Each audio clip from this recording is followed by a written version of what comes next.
හොරු අල්ලන්න ආපු කට්ටිය හොරු අල්ලන්නෙත් නෑ. හාල් මැස්සු ටිකක් අල්ලලා හාල් මැස්සන්ට දෙනව දඩුවම්. නියම හොරු කණ්ඩායම තාම අත්අඩංගුවට ගත්තෙත් නෑ. මේගොල්ලන් බලයට පත්වනකන් හොරු මේක ජප කරා මන්ත්‍රයක් වශයෙන්. ජප කළා ජනතාවගේ ඔළුවට දැම්මා. අපි එන්නේ හොරු අල්ලන්න මිසක්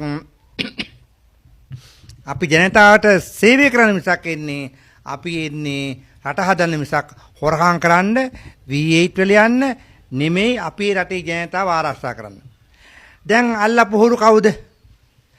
ඊට වඩා හොරු සංඛ්‍යාවක් නේ. ඔබතුමාලා දැන් මේ අවස්ථාවේදී දැන් සමහර ක්‍රම ජාතික ජනබලයේ මේ වෙන විට මහ විශාල වශයෙන් හොරකම් කරනවා ආරවම කළ මම නෙමෙයි කියන්නේ මාධ්‍ය වේදිත නෙමෙයි කියන්නේ ජනතාව කියන්නේ.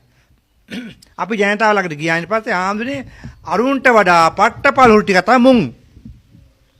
එසේනම් අපි දැක්කා බික්කුච්චෙන් මහත්තයා බික්කුච්චෙන් අපේ ගරු මැතිතුමා ඇමෙතුමා එදා ජනතාවට කිව්ව මොකද්ද?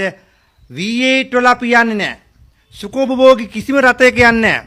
නමුත් බික්කුච්චෙන් අපේ නදුන්නේත්ති අමාත්‍යතුමා අද හොඳ V8 එක ගිලා පොළොන්නරුව පැත්තේ ඇවිදිනවා.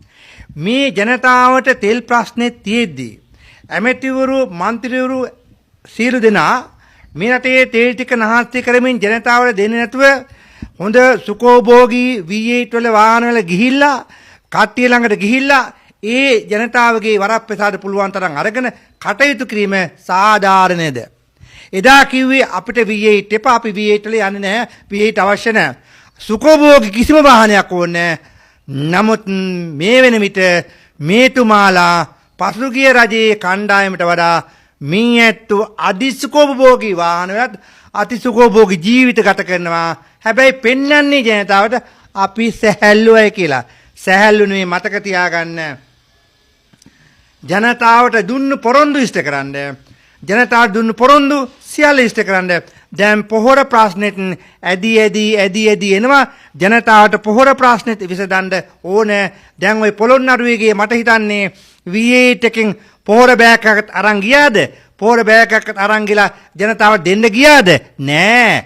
ඔහු මොනවා හරි දෙයකට ගියා. හැබැයි අදිසුකෝභෝගිය මතක තියාගන්න සියලුම ඇමතිවරු කිව්වේ අපි V8 වල යන්නේ අපි සාමාන්‍ය තත්ත්වන ඒ කිව්වා වගේම ඵලයක බස් එකේ ඵලයක කෝච්චියේ හැබැයි කෝච්චියේ බස් එකේ බොලානා යන්න එපා බෙල්ල නැතු වෙන්නේ අරගලේ කොහොමද දැන් කොහොමද ස්තුතියි